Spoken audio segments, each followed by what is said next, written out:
You're listening to Discography Discussion, episode 155, Life in Your Way. Hosted by Dan Terry. Trust me, guys, it'll be fine. Chris McCoy.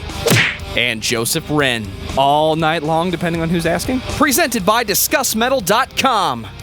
And if you needed more evidence that metalcore had a formula in the early 2000s, then you are ready for this episode of Discography Discussion. I am Joe. That is Dan. That is Chris. Formula. Extreme formula. What's up, gentlemen? What's up, Chris? Been a minute. What's up, Chris? It's been like 5 minutes, yeah. Did you want to talk about Hope's Fall this week? Do I? No, that's more Dan's band. I like that band, but that's definitely Dan's band. I feel like you've been duped, and that's basically what we're going to talk about for the first few albums. Well, you know, Life in Your Way is kind of like Hope's Fall without the space atmosphere. So, like, you talk about, the first couple of Hope's Fall albums, it's almost like Life in Your Way channels the first Hope's Fall album, but then adds in a lot of the modern quality of life changes that you would get out of a band that was channeling Hope's Fall in the, mid 2000s. I guess early 2000s. I mean, first record was 2003, so it's not like they haven't been in the game for a little while, but they're a lot like Hope's Fall, vocally especially. More specifically talking about Doug Venable's Hope's Fall. I wonder what Doug's doing. Well, he's definitely not doing this band. He's not, although we are meant to think he is. Vocally, he sounds very similar. And I love that about this band is I love in melodic hardcore those higher pitched screams where they're super intense, but for whatever reason they don't sound angry. At the start of their discography, I don't hear the anger, and it's high pitch. It's Absolutely. The stereotype of just, I'm going to yell at the microphone because that's what I'm supposed to do in 2003. Well, it's a hardcore based band, so of course, you have to scream the vocals, but you don't have to be mad about it. We can be angry and loud just, without actually performing. being mad. It's fine, right? Yeah, I don't think that they're angry even. I just get kind of a really, really positive vibe from this band, and they definitely are a lot of fun to listen to. I've been listening to them pretty much throughout their career. I have a feeling I'm going to be in the minority here, but I think that they're a great band and have had a really great career overall. I've known of the band since they've, been around. Just, I guess they came around, MySpace was kind of popping off back in the day. I mean, when they rose to prominence, and that was a little bit later on, I guess, in the career. With the Solid State record? Yeah, because they were on a smaller label, which I always want to say that they were called Indianapolis Records, but that's not correct. It's Indianola Records. And there were actually quite a few bands from Indianola Records that I really liked. And I'm probably wrong about this, but I think there was an Evergreen Terrace album out on Indianola Records. I haven't thought about that band. As Mercury Switch. If you remember them, they started out on Indianola Records. So, it really wasn't, that label really wasn't like a Solid State level of bands, but some of the bands that came from there would go on to become much better. So in that case, I think that, I think Life in Your Way just got better and better. But as far as what you were saying about when they kind of came out, that's around 2002, 2003, which I don't think any of us were probably too aware of them at that time. Yeah, I've been aware of the band, but actually sitting down and listening to their discography and actually listening to them at all over the last few weeks, I've never really gave them a chance or listened to them. Well, you're missing out, at least some of the time. I don't feel like I missed out too much on the first few records. But I'm also listening to them with, 2020 ears versus when that first record came out, 2003. 2003. Yeah, so, it's hard to... I get that you might like it a little bit more just because it's kind of nostalgic for you and you've been a fan of that band since the beginning. It's kind of hard for me to go back, being introduced to the band and listening to that for the first time in 2020. Yeah, I heard them on one of the very first hardcore samplers that I got, which was an Indianola Records sampler. But yeah, I still got it somewhere. And I'll probably check out and see what the careers were of most of those bands after that. That is one thing that I guess streaming, you have playlists that are built, but I miss the old days of like samplers from like specific labels. That's how I used to find out about new bands. Yeah, because you never knew what was coming next. No. Unless it was a face down sampler, then it was like hardcore, metalcore, hardcore, and then maybe a death metal track. Right. Just kidding. I love you, Face Down Records. Well, before we talk about how much Dan loves Face Down, I'm going to take this time to say thank you to everyone for listening to the podcast. Thank you for listening and for subscribing. If you are not a subscriber, then you can find everything Discography Discussion at discussmetal.com. We are on Spotify, Apple and Google Podcasts, TuneIn Radio, Stitcher. So if you have an Amazon Echo or a Google Home, you have no excuse. Ask it to play the latest episode of the Discography Discussion podcast, and it will. We're also on Facebook and on Twitter at Discuss Metal. Be sure to like, favorite, and subscribe. It really helps us out. It lets us know you're listening. And now Dan is going to tell us all about 5-star reviews. Well, we love 5-star reviews on Discography Discussion. We love reviews of any kind anywhere, really. I just enjoy reading them, whether they're positive or negative. As a matter of fact, I also really enjoy all of the comments that we've been getting on each episode. Commenting on the episode, sharing the episodes, be that on Facebook or on Instagram, is a massive help to our podcast. And I really appreciate you guys have really been hawking these episodes to your friends and family. And for that, we salute you. Speaking of sharing the episode, we got a tweet from Chris V. He retweeted episode 152 and said, "New episode." Cigarette Liker says, "I saw the Chariot at the First Unitarian Church in Philly of the Haste the Day Farewell Tour. On their final song, Wolf threw a drum into the crowd, and it clocked my friend in the head, and he had to go to the hospital. That show ruled. Any chance you guys would do an episode on Coalesce?" Yeah, and I think I responded to that. Yeah, I mean, obviously, they're a band I've wanted to talk about for a long time. They're one of my favorites. Just haven't gotten around to it yet, but maybe I need to make it a priority. Did you guys see that video that was on Discord that they posted of the Chariot show where they got shut down mid-show and just went to this dude's house and finished? Did not. That's a classic Chariot YouTube video. I think I've watched that 7 or 8 times. I'm not going to say it was staged, but it kind of feels like a performance piece. I don't know, man. They seem pretty legit when they're like, yeah, apparently we're going to have to stop playing because somebody knocked over a bowl of lemons. He might be telling the truth. Who knows? Yeah. I think if it was staged, it's probably based on real events. I also want to say thank you to all of our patrons for supporting this podcast. $1 gets you into that exclusive album review feed, along with Movie Mosh full film commentaries and early access to all the shows at $3 or more. Patrick Aspelin says the best saxophone in metal is White Ward in regards to our album review of Where Owls Know My Name. Have you heard this, Dan? No, I just read that comment this morning, believe it or not, so I haven't gotten a chance to check it out yet, but I'll get back to you. I mean, you know how I feel about the saxophone, so.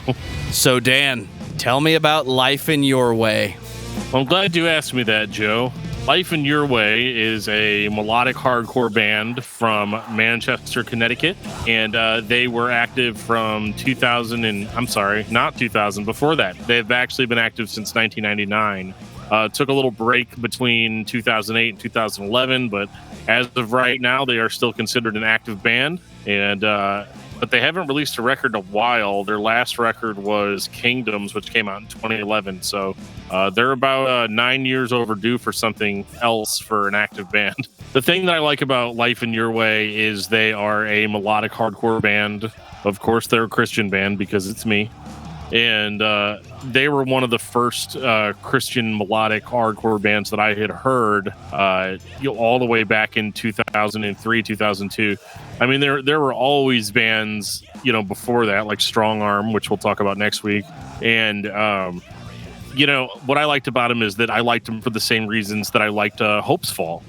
High-pitched screaming, very melodic guitar work, very interesting dynamic changes in each one of the songs. The only thing about Life in Your Way, though, is why I always put Hopes Fall ahead of them, is because Hopes Fall had a lot of atmosphere with their music, whereas Life in Your Way, while playing a very similar style, was a little bit more bare bones and straight ahead. They weren't as bogged down with atmosphere.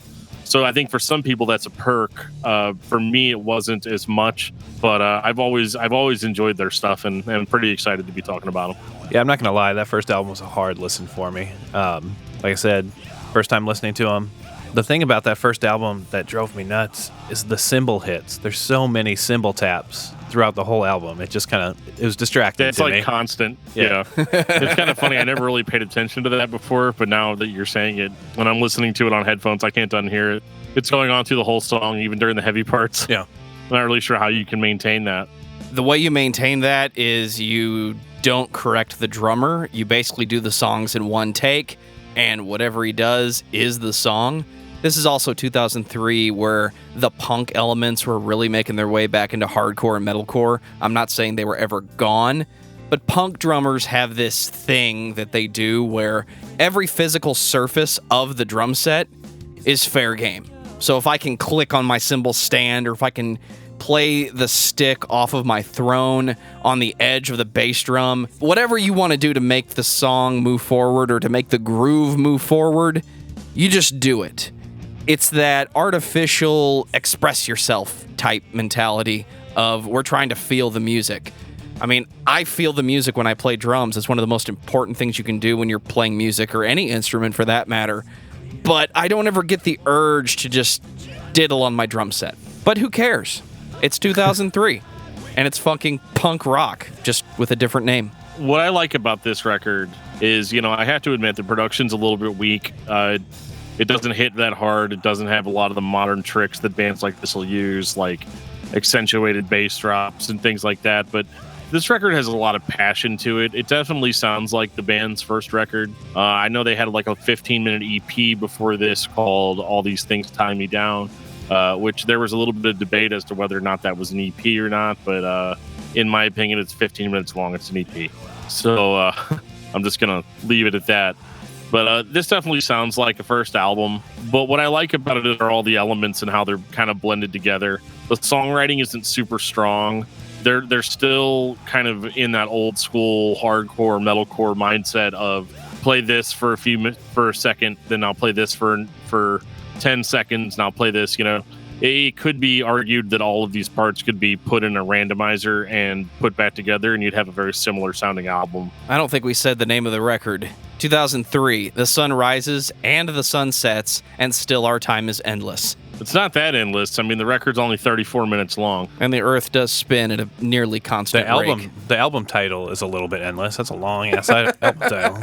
I mean, it's not the Chariot long, but yeah, it's definitely a long one. They were thinking about it, though, when they came up with that title.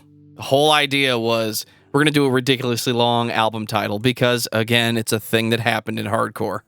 Well, I think that a lot of thought went into this. I mean, 2003 is not necessarily the heyday for this type of music. I mean, it was still relatively underground. This is still too heavy to be lumped in with like a Dead Poetic, which I think their first record actually came out in 2004. They're not as they're still mostly hardcore with a little bit of singing thrown in there. Like I said, it's a lot like Hope's Fall's first record, but like a band just stays in that zone. I like the melodic guitar riff. I think there's a lot of feeling put into these songs, and I think really the only thing that's holding it back is the production value, which sounds not amazing. I want to believe there's feeling in these songs. I just don't anymore. I've heard a lot of bands that wanted to be Hope's Fall just replicate the melodic sound of the two guitar back and forth. I don't dislike the songs, but I don't hear the meat. I don't hear the feeling that they're trying to give me. I hear mediocre 2003 monotone production, probably the best they could do, and it matched the style at the time, especially in the underground and the early days of digital production, which frequently comes up on this show. It sounds like the best they could do. It sounds like the band sat down and played the record, but I don't feel it anymore. There's something missing, and I don't know what it is. I don't think it's something a remix, a remaster could fix. The songs are okay, but I said this was a formula because this is the formula that everybody was stealing from Hope's Fall. I stand by what we've previously said. Hope's Fall set the tone, and everybody just ripped them off. I mean, I don't think that they're a ripoff of Hope's Fall by any means. I mean, I can tell, like, if I'm listening to Life in Your Way versus Hope's Fall. I mean, I think that the band could use a little bit more beef sometimes. I feel like the heavier parts could be heavier, but again, I think a lot of that has more to do with the production than anything else. I've always felt like Life in Your Way stuff was always produced very very high end heavy. It's not very bassy, it's not very deep. And as we get further in their discography, I'm going to complain about that even more. But with this record, what I like about these records is they're a little bit beefier, just because they sound a little bit stankier. You know, they're not as polished. They're not they're not very polished, and that actually works for a band like this as a benefit in a lot of ways, because it makes it feel more passionate. It makes it feel more real. Just doesn't age very well, I don't think. Maybe not. I've got a lot of nostalgia attached to this band, so for me, it's like I know all the songs, I know the records, and so I just think of them as like, oh yeah, I remember this or whatever. I could see if you were coming in fresh, being like, how is this different than some of the other bands we've talked about? Like It Prevails or The Ghost Inside or Hopes Fall, or Well, that's it. I mean, you grew up with the band as it came out. I mean, I went back, I don't know, like a month ago and listened to like Census Fails, like first EP, which I love, but it's only, and I still like listening to it because I liked it when it came out. But in all honesty, it's recorded like shit. Yeah. These first two records definitely didn't feel like they had much of a budget. Did you guys have anything else to say about the first record? I think it's time for 2005. Ignite and rebuild. You have to shovel the ashes first. You know that, right? No, they're gonna just ignite, and then they're gonna let the rain over several days wash away all of the ashes, and then once all the ground dries out and hardens again, then they're gonna rebuild. I think on this next record, that was the original name of the album, but they just shortened it to Ignite and Rebuild. Fuck. I think the musicianship improved on this record. Songwriting was improved. I noticed a lot more noodly guitars. There's a lot more lead work here. Yeah. I will say the riffage on the intro to Threads of Serenity, badass riff. And they obviously liked that song because it made it onto another record. Yeah, absolutely. These records are kind of weird. So a lot of people didn't really know about Life in Your Way until they signed to Solid State, and so they kind of took their best stuff and kind of put it into the Solid State stuff. I think for Threads of Sincerity was on Waking Giants, wasn't it? It was either on Waking Giants or Kingdoms. It's on Waking Giants. Okay. Joe, you said something was missing on the first record, and I think what you're talking about is a little bit of chuggy breakdown, which they found on the song To the Edge on their second record. They have the breakdown, but I still don't hear the intensity. The early 2000s hardcore, if you have nostalgia for it, it hits you because that's what you remember it feeling like. When I listen to this, I hear a band in a room playing together, and I appreciate that. But compared to what we have today, I feel like the attitude in the recording environment has changed again, and now we're pushing people to play harder, play intense, play with more feeling. I think the band live probably didn't sound this nice. There's more of it there, but it's not all there. We're still just kind of spacey. I don't really think it's spacey. I mean, I don't get that atmosphere from them at all. I don't mean Hopes Fall, we're recording an album about space. I mean spacey, like we're just sitting back enjoying ourselves while we record this album together. I don't know, man. I think the secret to success here. So, like, I was really into emo for a while. Well, let's be honest, I'm still really into emo. But one of my favorite things about this kind of music. So, Joe and my band, End of Destiny, we definitely gave off kind of a similar vibe of having a guitarist that was probably more suited for pop punk or emo than like a hardcore guitarist. But he loved Hopes Fall. Yeah, he did. And so did I. And so do I. As do I. And I hear a lot of that with Life in Your Way, in that you've got somewhere in the creative process, you've got somebody that doesn't want to just be go for the throat heavy, or maybe nobody wants to be. And that's why, this is going to be too emo for people that like hardcore, and it's going to be maybe too hardcore for people that like more dreamy, emo type of stuff.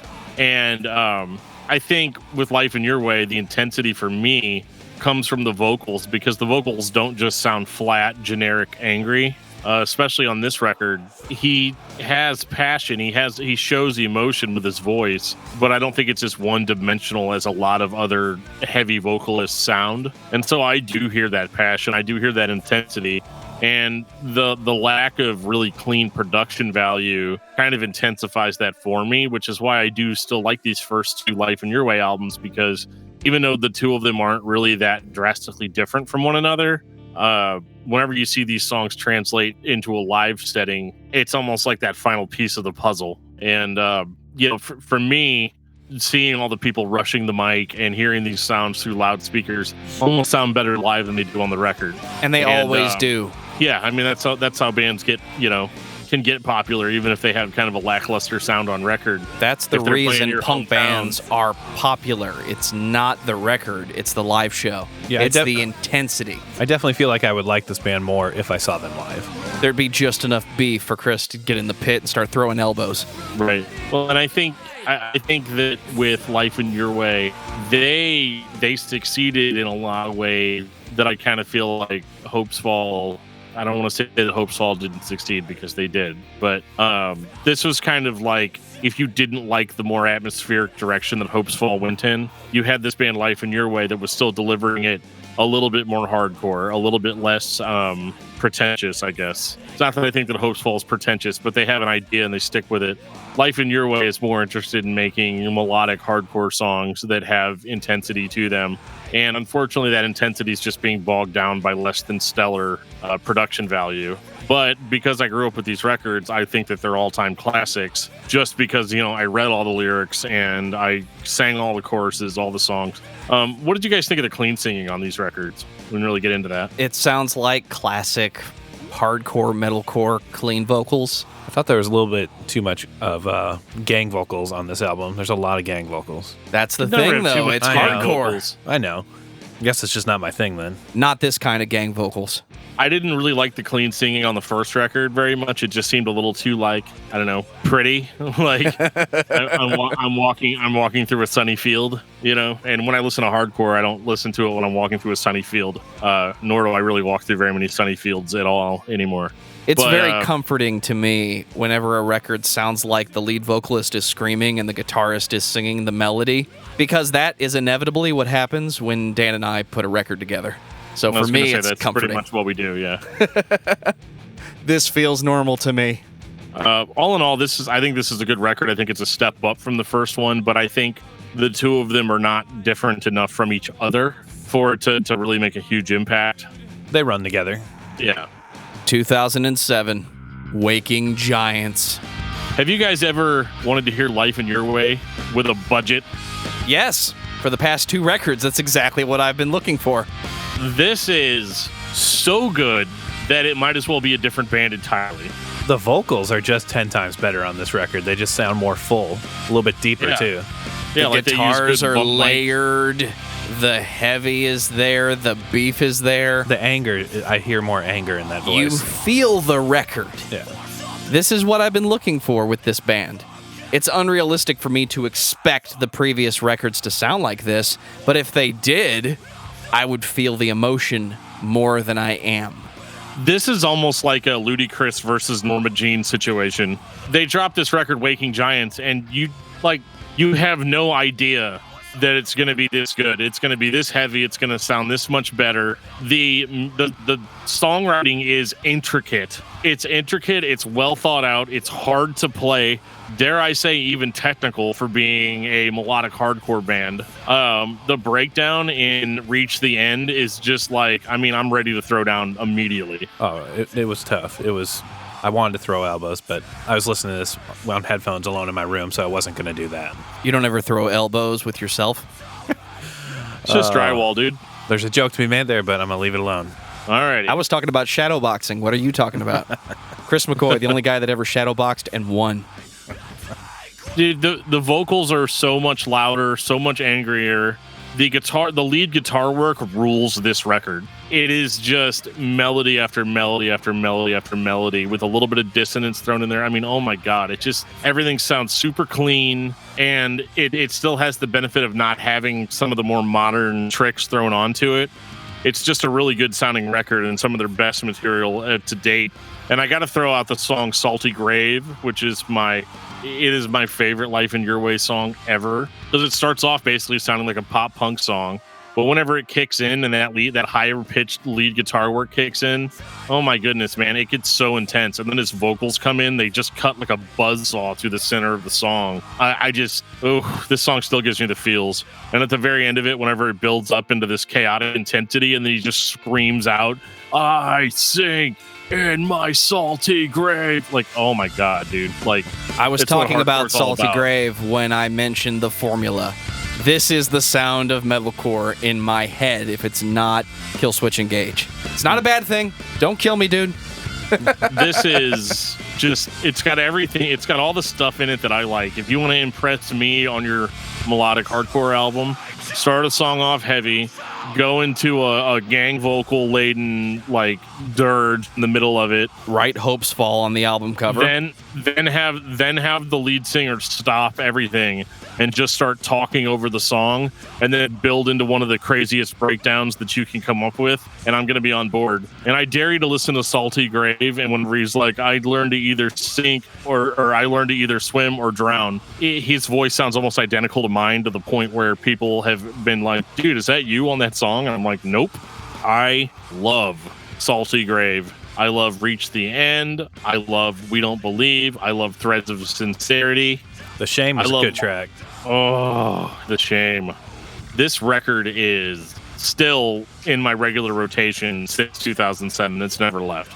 Life in Your Way went from being a band that I just thought was kind of cool to being a band that, like, I consider them to be like the example of melodic hardcore. And I compare a lot of the bands that sound like them to them, and I just think that they do it better. This record is just very immaculately put together. And I do have one major gripe with it, though. Turn the bass up, not the bass guitar, just like put more low end into it. This is such a wanky lead guitar heavy album that I almost can't stand to listen to it on high volume because it's so shrill sounding. Anybody else get that from this? Late 2000s hardcore had the dry bass thing going on.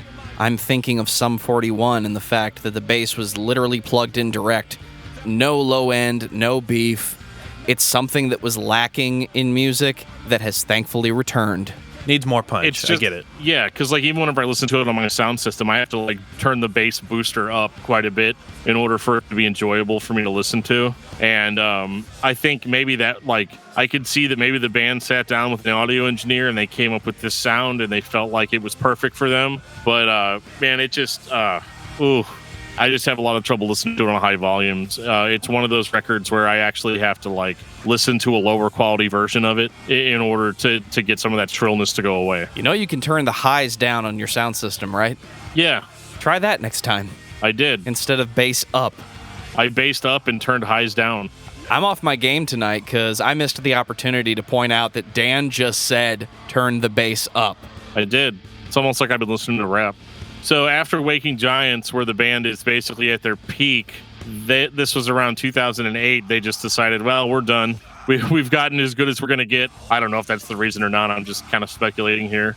But, ladies and gentlemen, it's a hardcore band. Yeah. I mean, they just, how long do you think they're going to be around? So they kind of just disappeared. But the weird thing about, they didn't just disappear. They did like a final show. It was sold out. It was amazing. I've seen videos of it. I didn't get to make it to any of the final shows, but that's fine. I'm just talking about it, 13 years later, but I'm totally not upset about it. Not upset about it. Luckily for me, they signed to a record label called Come and Live, which was Chad Johnson's label. Chad's also the guy putting on Furnace Fest this year. And so, huge shout out to Chad. Please let us come to Furnace Fest. And they put out, well, basically, so this is them trolling me hardcore because Kingdoms is technically not a full-length album. It's 3 EPs. There's the Kingdom of Darkness, the Kingdom of Man, and the Kingdom of God. And they released it in that way. You could get all these special editions of it. But finally somebody was like, well, here's the thing, man. It's still 13 tracks, so just make it into a full-length album. So that's what it is on all the streaming services. 2011. This record is different. It's funny that you say that it was 3 different EPs because I felt like track 5 there was just way more punch. Like it was something new. Like it was just way heavier. Well, yeah, because that's the okay. So first of all, Jake Lurs of August Burns Red was on that song. Right. So it's got to be a little bit heavier to facilitate him. They found the double bass pedal with this album. They used the shit out of it. The reason why the first 4 tracks don't sound as heavy as the next 5 or the next 4, I don't know. Anyway, it's divided into 3 parts. And so track 5, Ruler of the Air, is the first track off of the Kingdom of Darkness. And so thematically, the music actually matches the lyrics. So the first 4 tracks just sound like the Life in Your Way that we all know. Right. And then the Kingdom of Darkness tracks, all the way up until Induction, track 9, is all the Kingdom of Darkness. So those songs are heavier and more punchy to kind of meet that theme. My favorite songs in their whole catalog, for sure. It's interesting hearing this version of Life in Your Way. They dropped the post-hardcore and went straight metalcore, I feel. That's kind of what we wanted the whole time. Right. It is kind of what we wanted, and I'm happy that it's there. It'd be nice to hear a whole record like this, because I'd say, really only a third of it is that way. The rest of it kind of turns, it starts getting a lot more light and airy towards the end, which is, again, because of that Kingdom of God part of it. My favorite song on this record is actually the 3rd track, Growth and Passion. I love the clean vocals on it. They sound very punk rock and very cool. And it's just a very, very positive kind of vibe, which is weird. I mean, I know not everybody listens to hardcore to be positive, but that's why I listen to melodic hardcore like this, is to get kind of that light, airy vibe. But yeah, Kingdoms is kind of a weird beast, because if you're just listening to it, you might think, oh, it's a little disjointed thematically. But once you start digging into the lyrics and the concept behind the record, you realize that it's disjointed for a reason. It's all 100% intentional.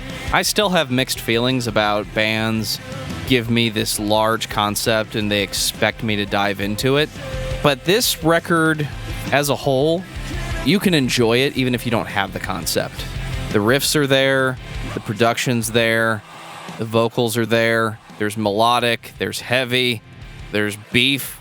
It sounds like the next record by this band. The double bass assault, I like it. And it sounds good. You want more of this, and it's frustrating that this is the last thing we have. Even though the band is technically not gone, they just haven't done anything for a few years. Yeah, I think that's the biggest thing about this band, is that, this was the logical step forward. So to kind of just have the cord pulled after this was kind of frustrated, because like all the stuff that I complained about on Waking Giants as far as the production goes, that's all fixed here. This sounds beefier, this sounds heavier, more in your face. It's not shrill.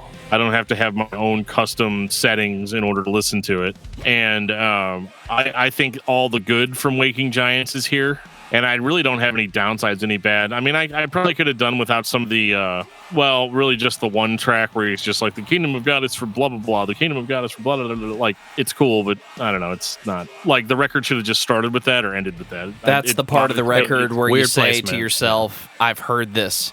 Everybody with this theme says this. I don't need to hear it again. You yourself personally don't need to hear it again. Correct. And again, that was because that was the first track off the Kingdom of God. See, if you really listen to it, you can tell it was supposed to be 3 separate products.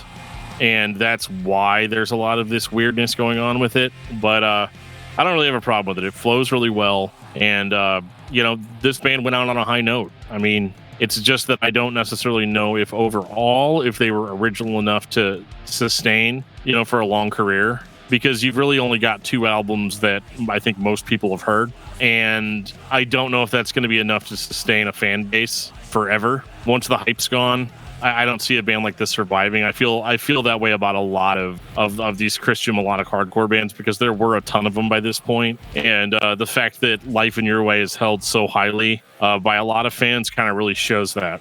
Though we didn't really have a lot of bands like this. Is the hype gone now? 9 years later, I would say so. I mean, it's definitely gone. 2011, yeah. It's gone. But the band's not done. Not officially. Not officially, but a lot of bands just kind of fade away too. They don't have a definitive Because like whenever they broke up in 2008, that was when they were at the peak of their height. So of course they're gonna play a final show, and get all of that. But in 2011, maybe not. Final thoughts on Life in Your Way, Chris? My final thoughts would be the first 2 records, in my personal opinion, are forgettable. It's something I'll probably never ever listen to again. The last 2 records, I'm probably actually going to look on Amazon and try and pick them up. Physical copies cheap, throw them on my shelf. And if this band is going to do, anything else and put out more music, take that middle chunk of Kingdoms, and with the new, I guess from back then, but what the production is now, that middle chunk in Kingdoms, put that out. Double bass assault me. Or create a new band and call it The Kingdom of Darkness. Dan, what about you? Well, all I have to say is that Life in Your Way is one of my favorite bands that sounds like this. One of my favorite melodic hardcore bands of all time.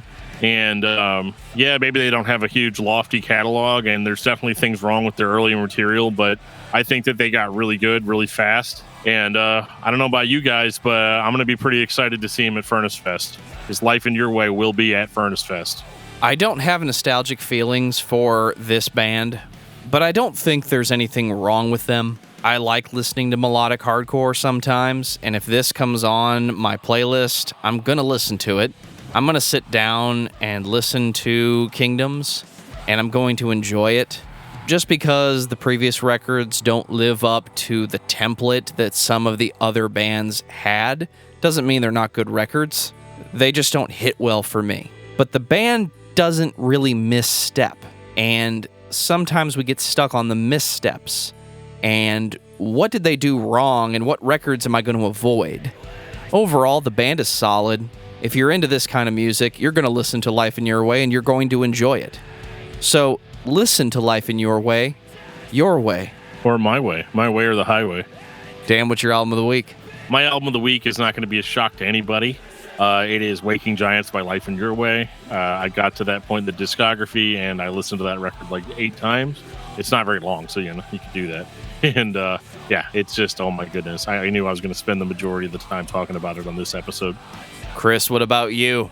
My album of the week is Hell From Here by a band called Distinguisher from Las Vegas. They are a heavy-ass beatdown metalcore band. Check them out if you like low-tuned beatdown riffs. If you can check out a song, check out Drops of Blood by Distinguisher. Ooh. I feel like a piece of shit because I didn't pick some metalcore, hardcore beatdown band.